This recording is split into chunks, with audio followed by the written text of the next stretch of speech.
Eh bien Jean, je suis heureux de te rencontrer. Eh bien écoute, moi aussi.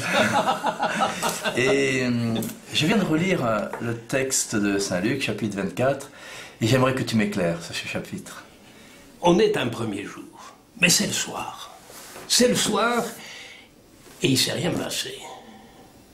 Rien. Au moins pour ces deux-là. Ces deux-là qui quittent Jérusalem, ils sont deux, ils sont sur le chemin. Ils rentrent chez eux. Et ils rentrent chez eux dans la tristesse et dans la peine. Et c'est quand ils commencent à se parler tous les deux, à se confier l'un à l'autre, à se dire ce qu'ils ont sur leur cœur, à se dire ce qui est lourd, ce qui est dur à traîner, à porter. C'est quand ils marchent et quand ils se parlent que Jésus est là. Comme si le fait de se mettre en marche, simplement le fait de se mettre en marche, le fait de se confier l'un à l'autre, de se parler l'un à l'autre, ça rendait Jésus présent. Lorsque vous serez 2 ou 3 réunis en mon nom, je serai au milieu de vous. Et Jésus leur dit, même s'ils ne l'ont pas reconnu, de quoi parliez-vous tout en marchant? C'est que c'est donc une bonne question.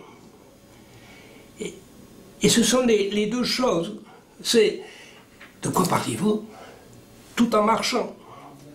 La marche et la parole. La parole, ça fait progresser. Et la marche, ça fait parler.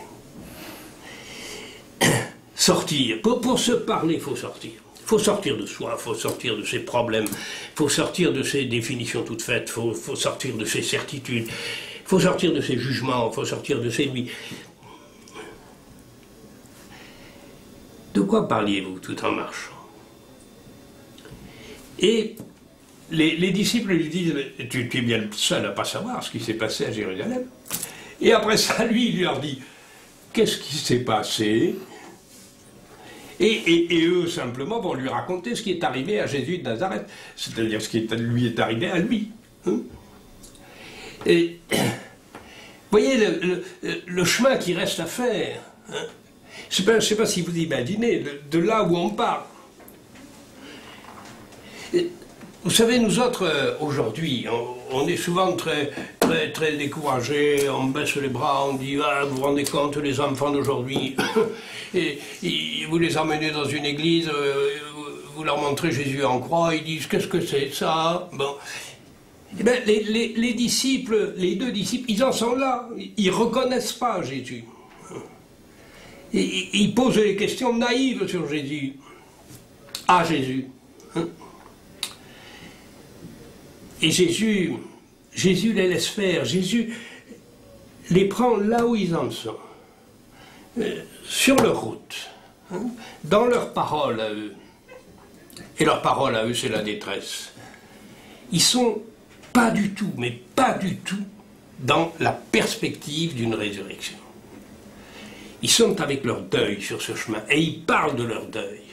Et ils le disent aux passants qui fait route avec eux. Ils lui disent, mais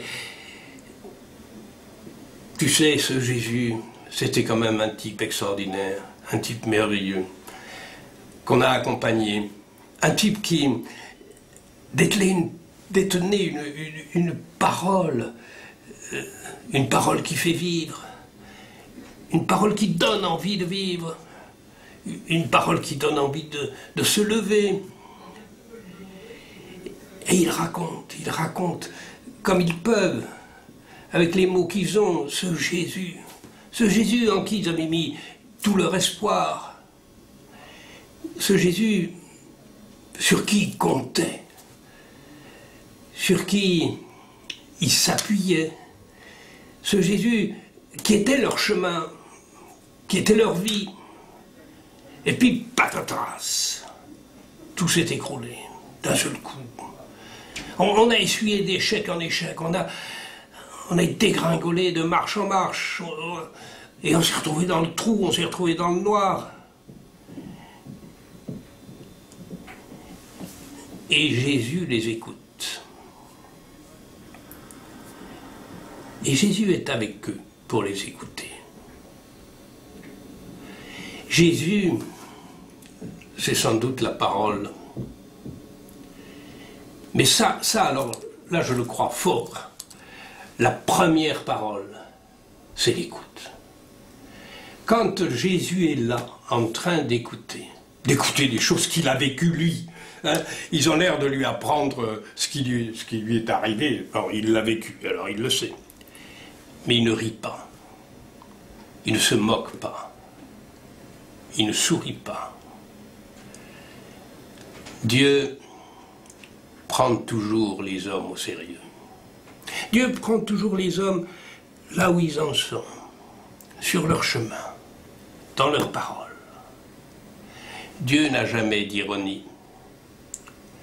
Et lorsque Jésus dit aux 2 disciples, de quoi s'agit-il? Mais qu'est-ce qui est arrivé à Jérusalem? Il ne se moque pas des 2 disciples. Il donne aux 2 disciples l'espace, l'occasion, le temps, le rendez-vous, qui va leur permettre de dire leur détresse, de faire leur deuil, de dire où ils en sont, de parler ce qui ne peut pas se dire, de partager ce qui est tellement lourd à porter.